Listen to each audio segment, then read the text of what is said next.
ഉള്ളിൽ ഇങ്ങനെ ഒരു പേടി കിടക്കും, വീണ്ടും വീണ്ടും നമ്മുടെ ലൈഫ് ഇനി മുന്നോട്ട് ഒന്നിച്ച് പോകുമ്പോ ഇത് വരുമോ വീണ്ടും അതിനുള്ളിൽ, ഷുഡൻ ബോദർ us. പിന്നെ I thought he deserves A better life. അപ്പൊ അവിടെ ആര്യ തെറ്റ് ചെയ്തതിന്റെ ഒരു അതെ, എനിക്കൊരു ഗിൽറ്റ് വന്നതാണ് അവിടെ. അപ്പം I genuinely thought he should have a better life എന്നുള്ളത്. പിന്നെ he found his life partner also. ആളിപ്പം മാരിഡ് ആണ്, ഹാപ്പി ആയിട്ട് അവര് ഒന്നിച്ച് വർക്ക് ചെയ്യുന്ന ആൾക്കാരാണ്, ഹാപ്പി ആയിട്ട് പോകുന്നു. So that was meant to be, അങ്ങനെ വിശ്വസിക്കുന്ന ആളാണ് ഞാൻ. ശരിയാണ്, we have a beautiful girl child. അവൾക്ക് ഞങ്ങൾ രണ്ടുപേരും ഉണ്ട്. അവള് ഈ പറയുന്ന പോലെ വളരെ അണ്ടർസ്റ്റാൻഡിങ് ആയിട്ടുള്ള ഒരു കുട്ടിയാണ്. അച്ഛനും അമ്മയും ഞങ്ങൾ രണ്ടുപേരും ഒന്നിച്ച് തന്നെയാണ് അവളെ വളർത്തുന്നതും. അവളുടെ എല്ലാ കാര്യങ്ങളിലും ഞങ്ങളുടെ ഡിസിഷൻസ് എല്ലാം മ്യൂച്വൽ ആണ്. ആൻഡ് ഈക്വലി ആള് വരുമ്പോ, I mean whenever he wants to be with her, she goes to him. അല്ലാത്തപ്പം ഞാൻ ടേക്ക് കെയർ ചെയ്യണു, അങ്ങനെ ഒരു ഡിഫറൻഷിയേറ്റ്, അങ്ങനെ ഒരു പ്രശ്നമേ അവിടെ വരുന്നില്ല. അതാണ് ഫസ്റ്റ് റിലേഷൻഷിപ്പിൽ സംഭവിച്ചത്. സെക്കൻഡ് റിലേഷൻഷിപ്പ് ഈ പറഞ്ഞ പോലെ ചിലപ്പം ആദ്യത്തെ റിലേഷൻഷിപ്പിൽ ഉള്ള എന്താ പറയാ, അതിനുള്ള ശിക്ഷയായിട്ട് എനിക്ക് കിട്ടിയതായിരിക്കാം സെക്കൻഡ് റിലേഷൻഷിപ്പ്. ഈ പറഞ്ഞ പോലെ ഷിബ്ല പറഞ്ഞില്ലേ, ഞാൻ റിലേഷൻഷിപ്സിൽ 150% കൊടുക്കുന്ന ആളാണ്. ഞാൻ ഭയങ്കര ഇൻവെസ്റ്റഡ് ആയിട്ടുള്ള ഒരു റിലേഷൻഷിപ്പ് ആയിരുന്നു എൻ്റെ സെക്കൻഡ് റിലേഷൻഷിപ്പ്. എനിക്ക് അയാളെ genuinely from the bottom of my heart എനിക്ക് ഭയങ്കര ഇഷ്ടമായിരുന്നു. I knew he was not the perfect person and all. ആൾക്ക് ഫ്ലോസ് ഉണ്ടായിരുന്നു, ആൾക്ക് പാസ്റ്റ് ഉണ്ടായിരുന്നു, പക്ഷെ അതെല്ലാം ഓക്കെ ആയിട്ട് അങ്ങനെ തന്നെ അക്സെപ്റ്റ് ചെയ്ത ഒരാളായിരുന്നു ഞാൻ. But I never thought he would do this to me. പിന്നെ അതിന് ഞാൻ കുറ്റം പറയുന്നില്ല, മേ ബി ആൾക്ക് നമുക്ക് ഫസ്റ്റത്തെ ഒരു അടി പോലെ നമുക്ക് എക്സാക്ട്ലി അത് കിട്ടി, അങ്ങനെ ഞാൻ വിശ്വസിക്കുന്നു. അങ്ങനെ ആയിക്കോട്ടെ, നമ്മൾ അങ്ങനെ ഒന്ന് ചെയ്തുകൊണ്ട് നമുക്ക് മറ്റുള്ളവരെ ബ്ലെയിം ചെയ്യാനും പറ്റില്ല. ഞാൻ ബ്ലെയിം ചെയ്യുന്നില്ല. എനിക്ക് ആകപ്പാട് ആളുടെ അടുത്ത് ദേഷ്യം തോന്നിയ ഒരു കാര്യം എന്ന് പറഞ്ഞാൽ അക്സെപ്റ്റ് ചെയ്തില്ല. ലൈക്ക് വേറെ ഒരു ആളോടൊരു ഇഷ്ടം തോന്നി, അല്ലെങ്കിൽ ആ റിലേഷൻഷിപ്പിലേക്ക് പോയി എന്നുള്ളത് അത് ഓപ്പൺലി എന്നോട് പറഞ്ഞിരുന്നെങ്കിൽ നമ്മൾ സ്റ്റെപ്പ് ബാക്ക് ചെയ്യും. We would never force someone. നമുക്ക് ഒരാളെ ഫോഴ്സ് ചെയ്യാൻ പറ്റില്ലല്ലോ നമ്മളെ കൂടെ നിൽക്കൂ എന്നുള്ളത്. അത് ഓപ്പൺ ആയിട്ട് പറഞ്ഞിരുന്നെങ്കിൽ കുറച്ചും കൂടി നേരത്തെ, കുറച്ചും കൂടി ബെറ്റർ ആയിട്ട് എനിക്ക് ഇതൊന്ന് കം ഔട്ട് ചെയ്യാൻ പറ്റിയേനെ with the help of my people. പക്ഷെ അത് സംഭവിച്ചില്ല. അപ്പോൾ ഇത്രയും ട്രൂ ഫ്രണ്ട്സിനെ പോലെ തന്നെ ചില ഫ്രണ്ട്സ് അപ്പൊ ആര്യനെ ചീറ്റ് ചെയ്തിട്ടും ഉണ്ടാവണം. യെസ്, അല്ലേ? ഉണ്ട്. അതുകൊണ്ടാണല്ലോ ഇങ്ങനെ ഒന്ന് സംഭവിച്ചത്. അല്ലേ? അതും ശരിക്കും ഭയങ്കര പെയിൻഫുൾ ആയിട്ടുള്ള, ഇറ്റ് ഈസ് വെരി പെയിൻഫുൾ. കാരണം ആരും ഒരിക്കലും എക്സ്പെക്ട് ചെയ്തിട്ടുണ്ടാവില്ല ഈ ഒരു സാധനം ആ ഒരു പർട്ടിക്കുലർ പേഴ്സണിൽ നിന്ന് വരും. എക്സാക്ട്ലി, അതാണ് എനിക്ക് ട്രോമയായി പോയത്. അതിപ്പോ മേ ബി ഞാൻ അറിയാത്ത ഒരാളായിരുന്നെങ്കിൽ എനിക്ക് ചിലപ്പം ഇത്രയും ബുദ്ധിമുട്ടുണ്ടാവില്ല. ഇത് എനിക്ക് ആ പെയിൻ ശരിക്കും കിട്ടുന്നു, കാരണം എനിക്ക് റിലേറ്റ് ചെയ്യാൻ പറ്റുന്നുണ്ട്. എന്റെ കണ്ണിപ്പം നിറയാണ് ആക്ച്വലി. കാരണം ആ ഒരു വേദന ഒരു ലേഡി എന്നുള്ള രീതിയിൽ എന്റെ കണ്ണ് നിറയണം. നമുക്കത് ശരിക്കും നമുക്കത് ഫീൽ ചെയ്യാൻ പറ്റുന്ന ഒരു കാര്യമാണ്. ആര്യ അത് യു വെന്റ് ത്രൂ ദാറ്റ്. ഭയങ്കര ഒരു ഭയങ്കര ആര്യ അത് എങ്ങനെ ഹാൻഡിൽ ചെയ്തു? Arya it was very difficult. ഞാൻ I fell on to a depression. ഭയങ്കര ബുദ്ധിമുട്ടായിരുന്നു. I lost myself. നമുക്കത് കാരണം നമ്മൾ ജീവനായിട്ട് നമ്മുടെ കൂടെ നിർത്തിയിട്ടേ അവൾ എനിക്കിട്ട് ഇങ്ങനെ പണിയ എന്നൊക്കെ പറയണത് ശരിക്കും. അതെ, എന്റെ കാര്യത്തിൽ കുറച്ചും കൂടെ ബുദ്ധിമുട്ടായി പോയത്, ഞാൻ ഇതെല്ലാം ഫേസ് ചെയ്യുന്നത് ലോക്ക്ഡൌണിന്റെ സമയത്താണ്. മൊത്തത്തിൽ ഞാൻ പെട്ടുപോയ അവസ്ഥയായിരുന്നു. Like I couldn't do anything. എന്നുവെച്ചാൽ നമുക്കിപ്പോ ഒരു കൗൺസിലറിന്റെ അടുത്ത് പോലും പോവാൻ പറ്റത്തില്ല എന്നുള്ള ഒരാളെ ഇപ്പം നമ്മൾ പറയും ഓക്കെ ഫ്രണ്ട്സിന്റെ അടുത്ത് പോയിരുന്ന് ചിലപ്പോ സംസാരിച്ചാ ഓക്കെ, എങ്ങനെ പോവാനാ? മുറിന്ന് പുറത്തിറങ്ങാൻ പറ്റില്ല, because we are all lockdown. ആകപ്പാടെ ഈ കമ്മ്യൂണിക്കേഷനേ ഉള്ളൂ. പക്ഷെ എത്രയൊക്കെ നമ്മൾ ഫോണിൽ കമ്മ്യൂണിക്കേറ്റ് ചെയ്താലും ഒരു ഫേസ് ടു ഫേസ് നമ്മൾ ഇപ്പൊ ഇങ്ങനെ ഇരുന്നൊരു ബ്രേക്ക് ഡൗൺ ചെയ്ത് പോയാൽ ചിലപ്പോൾ ഇതങ്ങ് പോവും.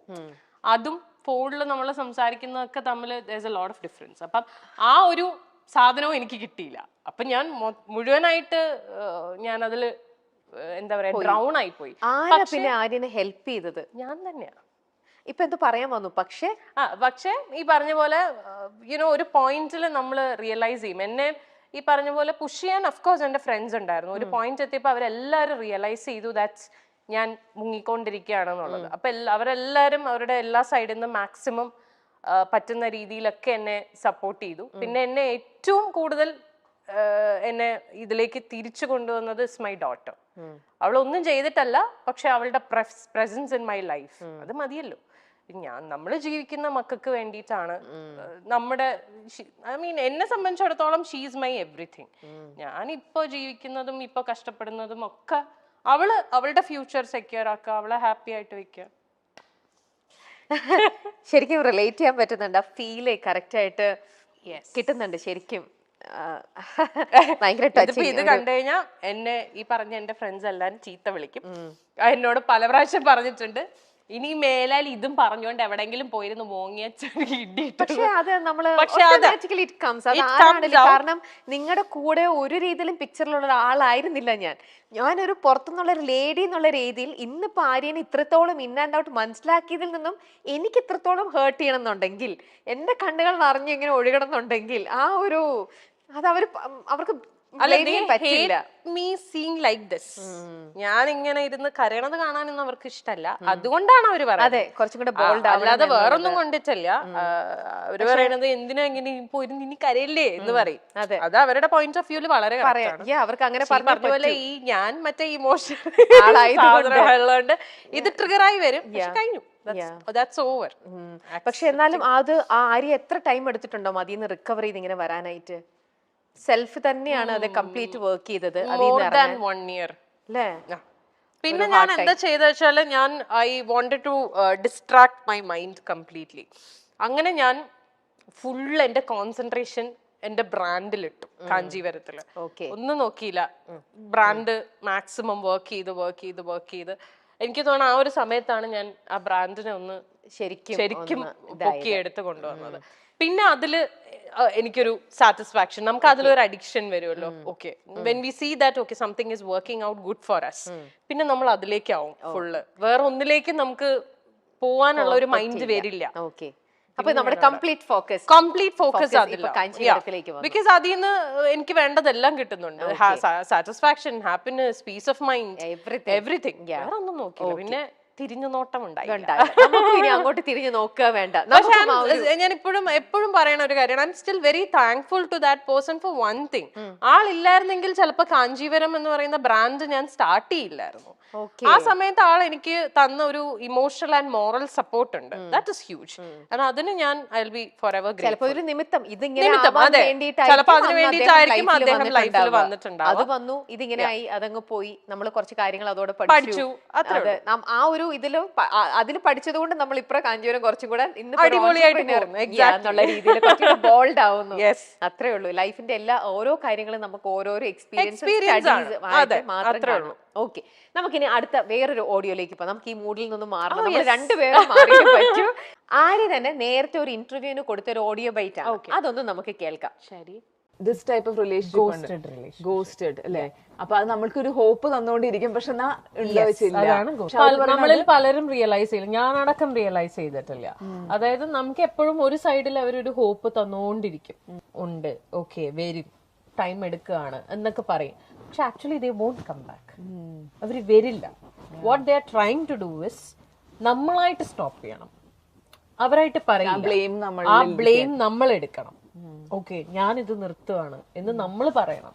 അതിനു വേണ്ടിയിട്ട് ഇവര് മാക്സിമം നമ്മളെ പ്രഷറൈസ് ചെയ്യും. അതാണ് ശരിക്കും ഗോസ്റ്റഡ് റിലേഷൻഷിപ്സിൽ സംഭവിക്കുന്നത്. ദേ ഗോസ്റ്റ് യു ബേസിക്കലി. ഒരു ഈഗോയോ ഒന്നും ഇല്ലാണ്ട് നമുക്ക് ചെയ്യേണ്ട ഒരു സാധനമാണ്. അതായത് എനിക്ക് ഇനി ഇത് മുന്നോട്ട് കൊണ്ടുപോകാൻ പറ്റില്ല എന്ന് പറഞ്ഞിട്ട് പോവാ എന്ന് പറയുന്നത്, അതൊരു it takes a lot of courage to do that. പക്ഷെ അത് ചെയ്യാനുള്ള ധൈര്യം അവർക്കില്ല. പകരം നമ്മളിങ്ങനെ മെന്റലി ടോർച്ചർ ചെയ്യും. അറ്റ് ദ സെയിം ടൈം ഒരു സൈഡിൽ കൂടെ ഹോപ്പും തരും.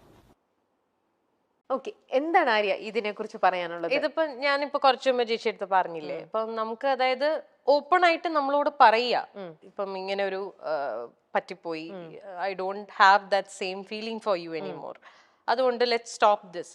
അത് ചെയ്യാതെ ഒരു സൈഡിൽ ഇങ്ങനെ ഹോപ്പ് തന്നുകൊണ്ടിരിക്കും. But at the same time ഇല്ല, that person is not with us. അത് നമുക്ക് അറിയാം. അതായത് വേർഡ്സ് വേറെയാ പറയണത്, ആക്ഷൻസ് വേറെയാണ്.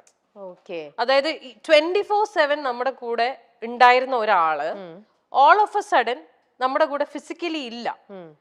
വിളിച്ചാൽ ഫോൺ എടുക്കില്ല, മെസ്സേജിന് റിപ്ലൈ ചെയ്യില്ല, പുറത്തു പോവാൻ വിളിച്ചാൽ വരില്ല, മീറ്റ് ചെയ്യാം എന്ന് പറഞ്ഞാൽ സമയമില്ല, മേക്കിംഗ് എക്സ്ക്യൂസസ്, അങ്ങനത്തെ ഒരു ലിറ്ററലി നമ്മളെ അവോയ്ഡ് ചെയ്യണം. അതാണ് ആക്ഷൻസ്. പക്ഷെ വേർഡ്സിൽ അതല്ല വരുന്നത്. എന്താ സംഭവിച്ചതെന്ന് വെച്ചാൽ nothing, I am just busy with my work. Do you still love me? Yes of course. അത് ചോദിക്കുമ്പോ അങ്ങനെ മനസ്സിലാകുന്നുണ്ട്. യെസ്, സമ്മതിക്കണം. സോ അതാണ് ഞാൻ പറഞ്ഞത്. അതാ പറയണത്, നമുക്ക് ഒരിടത്തൊരു ഹോപ്പ് തന്നോണ്ടിരിക്കും, എന്നാൽ at the same time. So എനിക്ക് ഫീൽ ചെയ്തത് ഇതാണ്, ലൈക്ക് അപ്പൊ നമുക്കൊരു മെന്റൽ ടോർച്ചർ ആണല്ലോ അത്. ലൈക്ക് നമ്മളത് we know that there is something happening, and ഞാൻ കണ്ടുപിടിക്കുകയും ചെയ്തു that there's this relationship going on എന്നുള്ളത്. അപ്പൊ എന്നോട് ഈ പറയുന്നൊക്കെ നുണയാണെന്നുള്ളത് എനിക്ക് അറിയാം. Stupid explanation. Exactly. I wanted to know how long this explanation will go. I knew the fact, പക്ഷേ I was buying all the things, the lies he was going on telling me. എന്നാൽ ഏതെങ്കിലും ഒരു പോയിന്റിൽ honest ആയിട്ട് പറഞ്ഞാൽ മതിയായിരുന്നു. ഞാൻ ഇല്ല, I don't want to do this anymore എന്ന് പറഞ്ഞിരുന്നെങ്കിൽ ഖലാസ് തീർന്നു. ഞാൻ അപ്പൊ സ്റ്റോപ്പ് ചെയ്തിട്ട്. എത്ര പെയിൻഫുൾ ആയിട്ടായിരിക്കും ആര്യ ഓരോ തവണയും ഇങ്ങനത്തെ കാര്യങ്ങൾ അല്ലേ, അറിഞ്ഞിരുന്നിട്ട് ചോദിക്കുമ്പോ എഗെയിൻ പുള്ളി പറയണ ഓരോ ഇങ്ങനത്തെ ഒരു ഇതിനകത്തുനിന്ന്. പക്ഷെ എനിക്ക് യുനോ പലരും എന്നെ വിശ്വസിച്ചില്ല ഞാനിത് പറയുമ്പോ. എന്ന് വെച്ചാൽ ഇപ്പൊ നമ്മള് ഈ പറഞ്ഞ പോലെ ഇതിൽ വന്നിരിക്കുന്ന തേർഡ് പേഴ്സൺ ഒരു ഫ്രണ്ട് എന്റെ ഫ്രണ്ട് ആയിരുന്നത് കൊണ്ടും we had common friends also. So ഒരിക്കലും ആരും വിശ്വസിക്കില്ല ഈ കുട്ടിയാണ് എന്ന് അറിഞ്ഞിരുന്നില്ല. ബാക്കി കംപ്ലീറ്റ്ലി ഹൈഡ് ചെയ്ത് വെച്ചു. But her husband found out. ആള് കണ്ടുപിടിച്ചിട്ടുണ്ടായിരുന്നു. പക്ഷെ നോബഡി എൽസ് ലൈക്ക് ഫ്രണ്ട്സ് ആർക്കും അറിയില്ലായിരുന്നു. Nobody was ready to believe also until they got married now. അപ്പോ can I ask you one more thing? ഇത് ആര്യായിട്ടാണോ പുള്ളിയുടെ അടുത്ത് ചോദിച്ചത്, അതോ he himself came and പറഞ്ഞോ ഞങ്ങൾ he never said? പിന്നെ ഇത് ഞാൻ കണ്ടുപിടിച്ചപ്പോ ഞാൻ ഞാൻ ചോദിച്ചു, ഞാൻ ഓപ്പൺ ആയിട്ട് ചോദിച്ചു ഇങ്ങനെ ഒന്നുണ്ടോ. അപ്പൊ what he said is I was just emotionally supporting her because she was going through some family issues. അപ്പൊ I was like okay wow. എന്ന് വെച്ചാ whose friend is she? How do you know her? I mean എന്റെ ബ്രാൻഡിന്റെ ഫോട്ടോഷൂട്ടിന് പുള്ളിക്കാരി മോഡലായിട്ട് വന്നപ്പോഴാണ് ഇവർ ആദ്യം പരിചയപ്പെടുന്നത്. That is the only connection you have with her. Me and her, we have been studying together from school, from the KG till 12th we studied together. That's almost like 11-12 years together. And endaduthu parayan pattatta endu karyam, endu family issues are you guys discussing with each other when I was in the show? So it was very evident.